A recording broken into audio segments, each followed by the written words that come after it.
Good day, and welcome to the STERIS plc First Quarter 2026 conference call. All participants will be in listen-only mode. Should you need assistance, please signal a conference specialist by pressing the star key followed by 0. After today's presentation, there will be an opportunity to ask questions. To ask a question, you may press star, then 1 on a touch-tone phone. To withdraw your question, please press star, then 2. Please note, this event is being recorded. I would now like to turn the conference over to Julie Winter, Investor Relations. Please go ahead. Thank you, Alan, and good morning, everyone. Speaking on today's call will be Mike Tokich, our Senior Vice President and CFO, and Dan Carestio, our President and CEO. I do have a few words of caution before we open for comments from management. This webcast contains time-sensitive information that is accurate only as of today. Any redistribution, retransmission, or rebroadcast of this call without the express written consent of STERIS is strictly prohibited. Some of the statements made during this review are or may be considered forward-looking statements. Many important factors could cause actual results to differ materially from those in the forward-looking statements, including, without limitation, those risk factors described in STERIS's securities filings. The company does not undertake to update or revise any forward-looking statements as a result of new information or future events or developments. STERIS's SEC filings are available through the company and on our website. In addition, on today's call, non-GAAP financial measures, including adjusted earnings per diluted share, adjusted operating income, constant currency organic revenue growth, and free cash flow will be used. Additional information regarding these measures, including definitions, is available in our release, as well as reconciliations between GAAP and non-GAAP financial measures. Non-GAAP financial measures are presented during this call with the intent of providing greater transparency to supplemental financial information used by management and the board of directors in their financial analysis and operational decision-making. With those cautions, I will hand the call over to Mike. Thank you, Julie. Good morning, everyone. It is once again my pleasure to be with you this morning to review the highlights of our first quarter performance from continuing operations. For the first quarter, total as-reported revenue grew 9%. Constant currency organic revenue grew 8% in the quarter, driven by volume as well as 230 basis points of price. Gross margin for the quarter increased 20 basis points compared with the prior year to 45.3%. Positive price and productivity outpaced inflation and tariff costs. EBIT margin increased 50 basis points to 22.8% of revenue, compared with the first quarter of last year, due to the improvement in gross margin and operating expense leverage. The adjusted effective tax rate in the quarter was 23.5%. The year-over-year increase was driven primarily by geographic mix and changes in discrete item adjustments. Net income from continuing operations in the quarter was $231.2 million. Adjusted earnings per diluted share from continuing operations was $2.34, a 15% improvement compared to the prior year. Capital expenditures for the first quarter of fiscal 2026 totaled $94 million, and depreciation and amortization totaled $119 million. We continued to pay down debt during the quarter, ending with $1.9 billion in total debt. Gross debt to EBITDA at quarter end was 1.2 times. Free cash flow for the first quarter of fiscal 2026 was $327 million, a very strong start to the fiscal year, driven by an increase in earnings and improvements in working capital.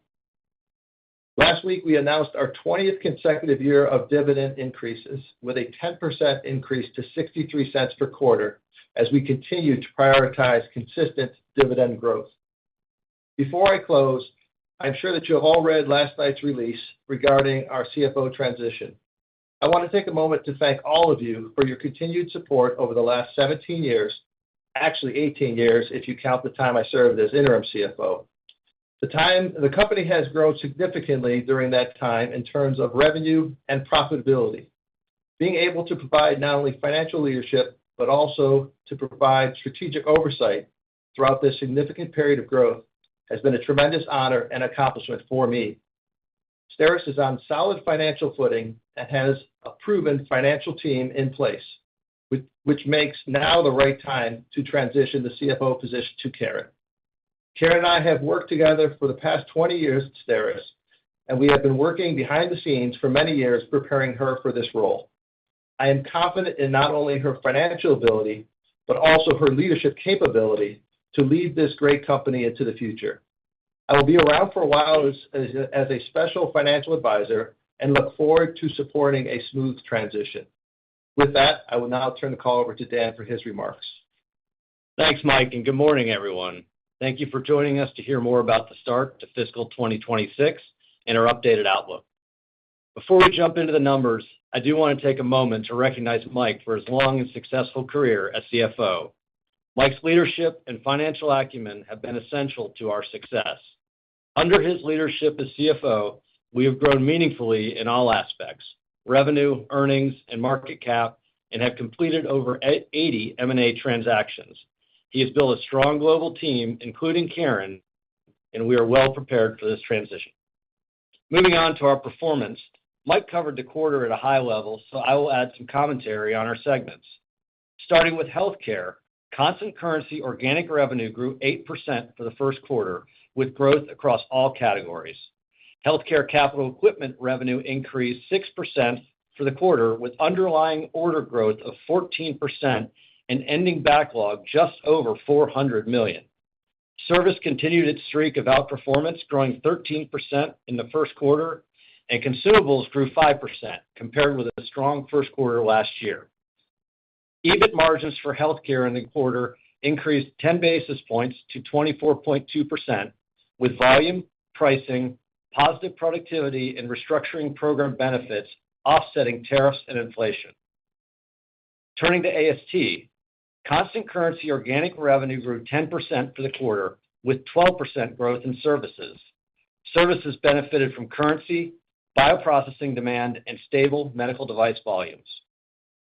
EBIT margins for AST were 48.6%, up 150 basis points from the first quarter of last year, as the additional volume and pricing were able to more than offset increases in energy and labor. Constant currency organic revenue increased 4% for the life sciences group in the quarter, driven once again by strong growth in consumables of 8%. Services revenue grew 3%. Capital equipment revenue was about flat, with backlog up over 50% to $111 million. Margins increased 260 basis points, benefiting from favorable mix, pricing, and productivity. From an earnings perspective, we grew the bottom line 15% in the quarter to $2.34 per diluted share. Included in that number is approximately $9 million of tariff impact, which primarily impacted our healthcare segment. Turning to our outlook for fiscal 2026, as noted in the press release, we are updating our outlook for as-reported revenue due to a significant shift in forward currency rates. We now anticipate approximately 8 to 9% revenue growth, which reflects about 200 basis points of favorable currency. Constant currency organic revenue growth is unchanged at 6 to 7%. Each segment is expected to grow constant currency organic revenue in the range of 6 to 7% for fiscal 2026. AST's revenue and growth in the first quarter was stronger than anticipated. Despite the strong start, we are maintaining our outlook for the year at this time. Our earnings outlook is also unchanged at $9.90 to $10.15, which now reflects $45 million in tariff costs, an increase of $15 million over last quarter. Fortunately, favorable foreign currency will offset that increase. For your modeling purposes, at the high end of our earnings range, we would expect EBIT margins to be about flat. No change is anticipated to our effective tax rate of approximately 23.5%.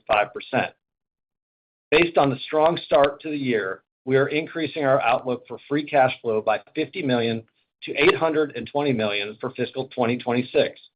CapEx remains unchanged at $375 million. That concludes our prepared remarks for the call. Julie, would you please give the instructions so we can begin the Q&A? Thank you, Mike and Dan, for your comments. Alan, can you please give the instructions for Q&A and we'll get started? We will now begin the question and answer session. To ask a question, you may press star then one on your touch-tone phone. If you are using a speakerphone, please pick up your handset before pressing the keys. If at any time your question has been addressed and you would like to withdraw it, please press star then two. At this time, we will pause momentarily to assemble our roster. Our first question today comes from Brett Fishbin of KeyBanc. Please go ahead. Hey guys, thank you very much for taking the questions and good morning. Congrats on the announcement, Mike. I just wanted to ask first on the revised tariff estimate, if you could just give a little bit more detail on specifically what drove the increased expectation, whether it was a change in policy or something you were seeing as you continue to do more of the analysis. Thank you very much. Yeah, Brett, this is Mike. A couple things drove the increase. First is the additional tariffs that we have seen on metals. Both steel and aluminum went from 25% to 50%.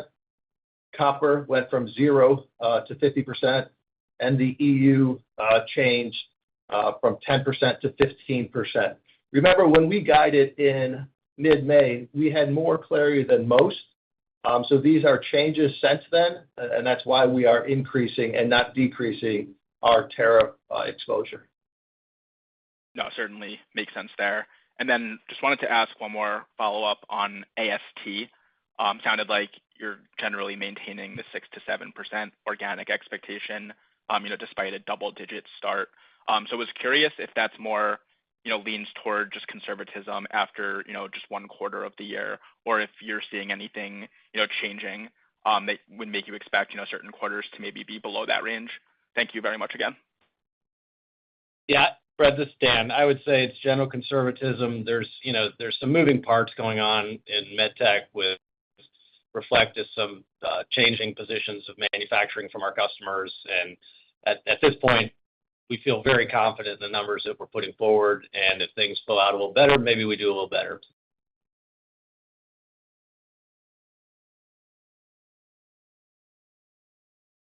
Our next question comes from Mac Etoch of Stephens. Please go ahead. Hey, good morning. Thank you for taking my questions, and congrats, Mike. I think just first, I'd love to get your take on what you're seeing within the bioprocessing market. I think last year you commented on a slower start to FY26, so I just want to get an update there. Yeah, sure. Hi, this is Dan. I would say that, for the last year or so, we've sort of seen some fits and starts and, in terms of volumes coming through the facilities. It's been pretty consistent now for, I would say, the last 4 or 5 months and back to what we would see as a normal trajectory off of a reset base. So we believe at this point it's fairly predictable. That's the assumption there is that we don't have customers overbuilding inventory, which is hard to fully understand. But nonetheless, it's been much more consistent in recent periods. Appreciate that. And then also, I noticed the life science segment saw a pretty strong increase in the segment's backlog sequentially. So I was just kind of curious to get your sense of what's driving the increase there and what your expectations are for the rest of the year. Yeah, a year ago, life sciences and pharma kind of runs on these 16-month cycles when things go down a bit in terms of capital. During that time, we continued to do really well in our consumables business. But as those orders dried up because of customer layoffs and some plant relocations and sort of extreme slowdown in vaccines and a number of other things, the capital orders dried up. And what we've seen is that cycle is pretty much completed at this point. We've seen a very good, strong order intake for quite some time now and feel pretty good about catching up on that space. Appreciate the color. The next question comes from Michael Polark of Wolfe. Please go ahead. Hey, good morning. Mike Tokich, it's been a pleasure. First question, I'm interested, Dan, in your perspective on the comments recently from one of your competitors in low-temp sterilization.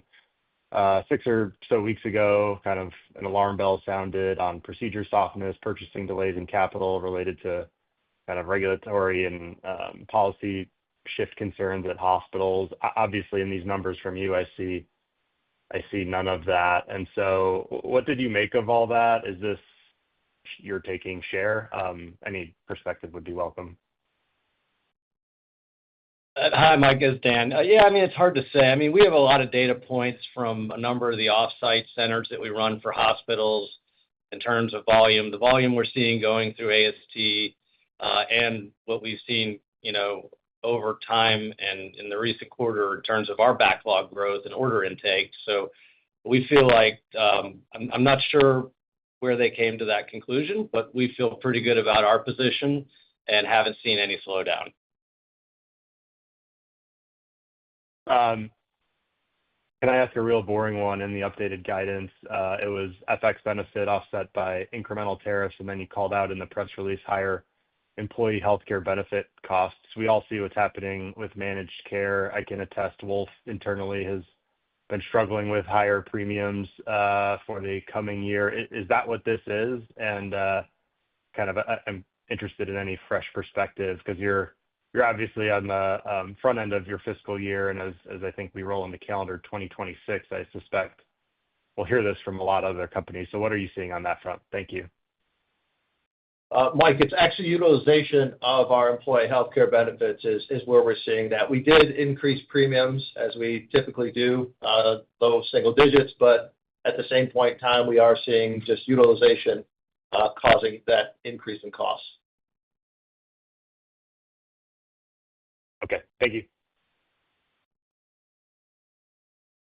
Our next question comes from Jason Bednar of Piper Sandler. Please go ahead.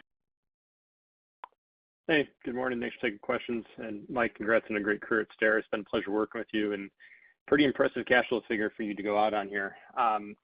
For my questions, I'll start on order growth. Also really impressive in the quarter for both healthcare and life side. I know this stuff can be lumpy sometimes, but those are really strong results, especially for a first quarter. Can you talk about the capital demand environment you're seeing out there and how this order book and backlog contributes to the confidence you have on the full year revenue guide? Yeah, the orders have remained strong in both sectors.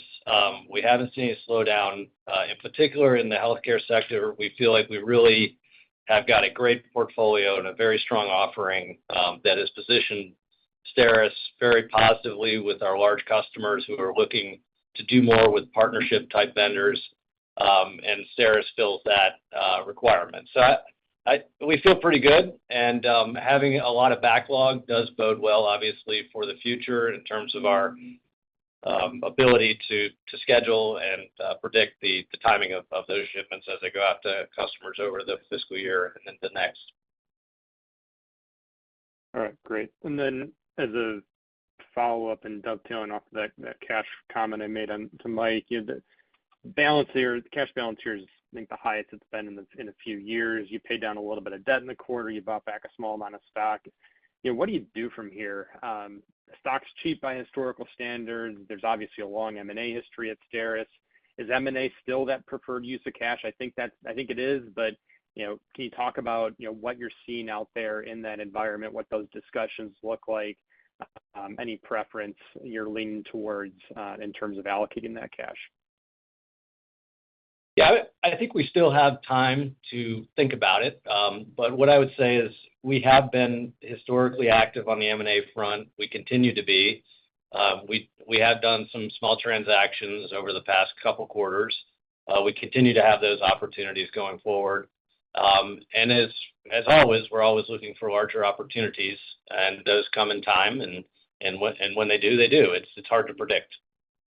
And Jason, you will see over the next couple of quarters without M&A activity, we will continue to build a cash position because we have almost no prepayable debt remaining. Everything that we will have on our balance sheet are either private placement notes, which I think the next tranche is due not till 2027. And then we have the public bonds. And off the top of my head, the first tranche there was a 10-year tranche, and I think that's 3032 or 3033. So that will, don't be surprised if cash does continue to build in the short run. All right. And then obviously we will continue to do buybacks as we typically do, to offset dilution mainly. We were, as you can imagine, blacked out this quarter because of my announcement. Unfortunately, we weren't able to take advantage of that, but we should get back to at least offsetting dilution in the short run. All right. Helpful color. Thank you, and congrats again. Thanks, Jason. Once again, if you have a question, please press star, then one. Our next question comes from Mike Matson of Needham & Company. Please go ahead. Yeah, thanks. So a couple on the life sciences business. We've seen, with regard to what's happening in D.C., so, there's been some cuts in vaccine spending, kind of reduced recommendations there. And then, broadly, we're seeing kind of a pullback in pharma company spending. But then at the same time, there's this talk about, trying to push more drug manufacturing into the U.S. or incentivize that. So, how do you think all those things sort of shake out for that business? It's a complicated landscape, is what I would say at this point. Anytime there's relocation of manufacturing, that tends to drive some benefit for our capital business, because obviously they need new equipment to manage those aseptic environments. We've already seen the fall off in vaccines from where it was 3-4 years ago, so I don't think that's really a headwind for us going forward necessarily. And given the growth that we've seen in other biological drugs and cell and gene therapies that require those aseptic environments, we feel pretty confident that despite whatever macro changes there may be in terms of location or specific type of drug, the demand's going to remain fairly high. Okay, got it. Thanks. And then just one on the free cash flow guidance increase. Since your kind of earnings guidance is unchanged, I'd assume that's mainly driven by working capital. Is that right? And then is that, inventory or receivables or something else? Thanks. Mike, it is working capital, and it's both inventory and receivables that we believe we will get increased cash flow from. And it's about $50 million in total. And since we did overachieve this first quarter, we are carrying that through for the year. Got it. Thank you.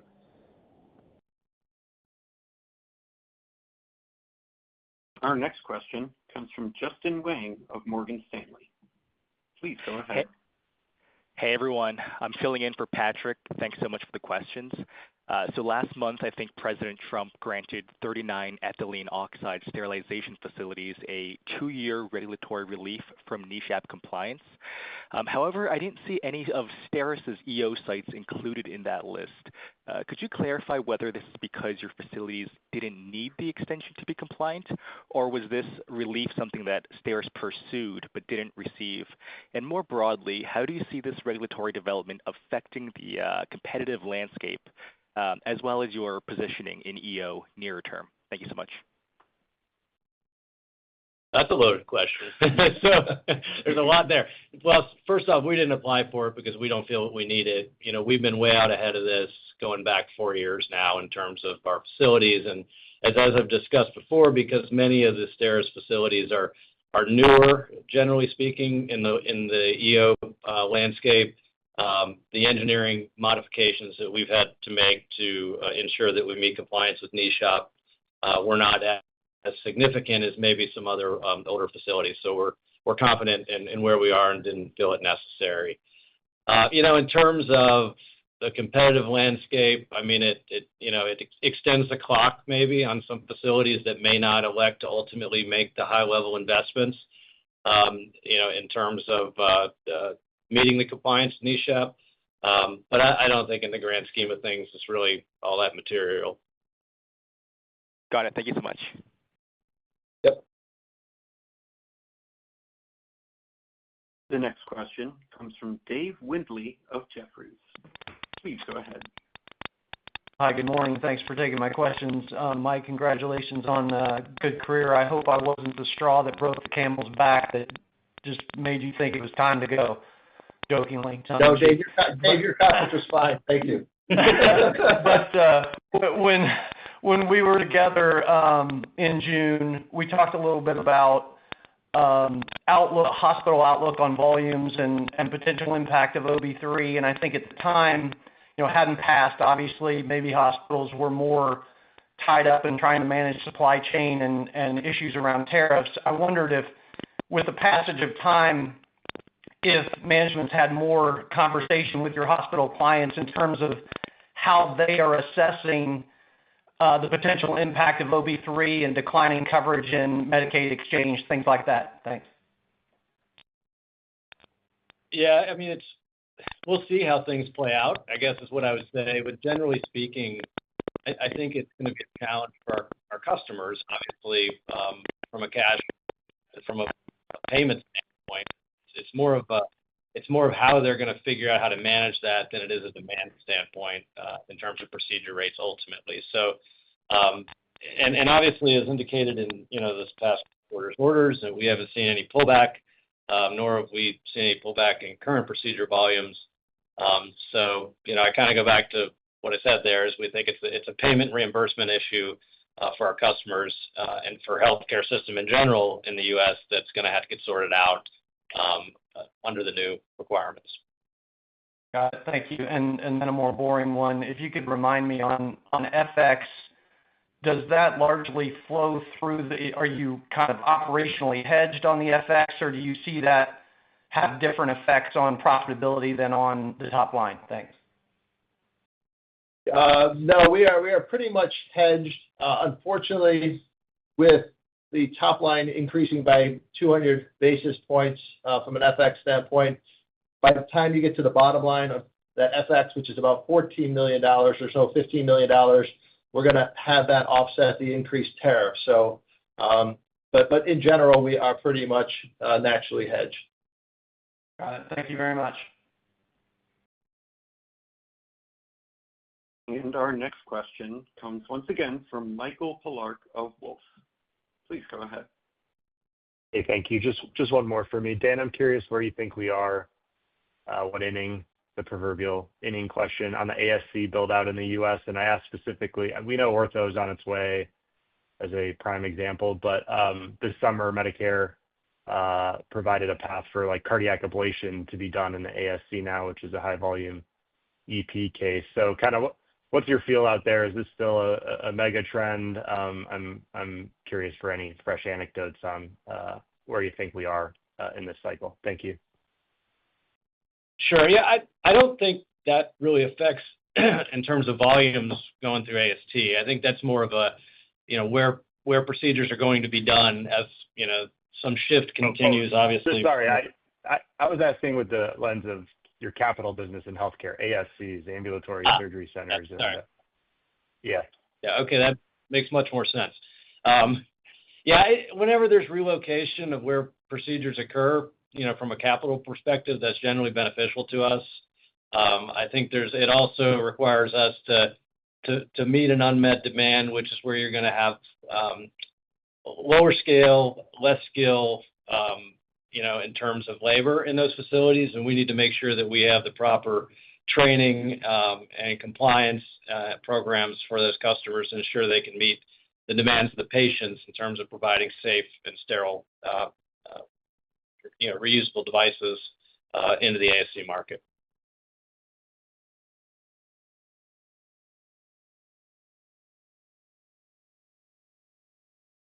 This concludes our question and answer session. I would like to turn the conference back over to Ms. Julie Winter for any closing remarks. Thanks, everybody, for taking the time to join us this morning, and look forward to catching up with many of you in the coming weeks.